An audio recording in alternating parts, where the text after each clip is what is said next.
If you're anything like me as a dungeon master, you're always looking for something that you can put into your game that is non-combat, but still a fun and engaging encounter. So in this video, I'm going to share with you a fishing system that I created that is a multi-step, allows for a decent amount of rolling, as well as some peak moments where they get something really good, and then some moments where they're a little disappointed because, well, the fish aren't biting. This will be a very short video because I will link you all to the actual documents where you can have all the tables and things like that. But if you enjoy it, if you make use of it, please do consider subscribing to the channel and giving this video a thumbs up, as well as leaving a comment down below, as it would greatly help me with the algorithm. So with that out of the way, let's talk about it. So there is the multiple steps, as I stated, and the first one is basically wherever it's located, you can use one of these three tables or all three, which are basically where your players search for bait. So you have searching in nearby bushes and shrubs and things like that, foliage, where they'll have 6 different options. They'll roll a 1d6 for what bait they find. They will also be able to search the shallow water near the bank, where they'll be able to find 6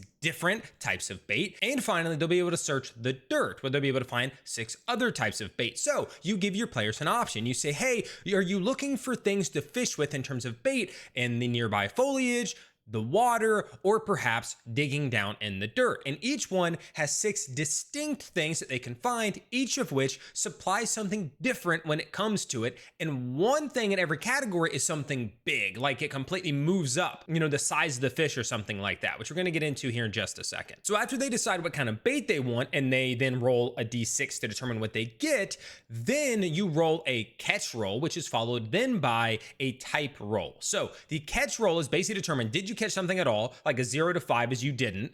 And then anything past that is go to small, medium, large, right? And then it's the type of fish. So it's like you caught a large fish, but it was a large common fish, not worth quite as much when it comes to the points. But if you caught a large magic fish or large rare fish or something like that, right? Then that one is worth the most points. So points. Why are we talking about points? Now you can change this to make it gold value if you want it to be something like that, or they can go fishing, earn some gold. That's totally fine. In my game, I'll give you the example that basically they were trying to cross a bridge to get to a town, and if they didn't take that bridge, it was going to take much, much longer. But there was a powerful storm giant on that bridge fishing.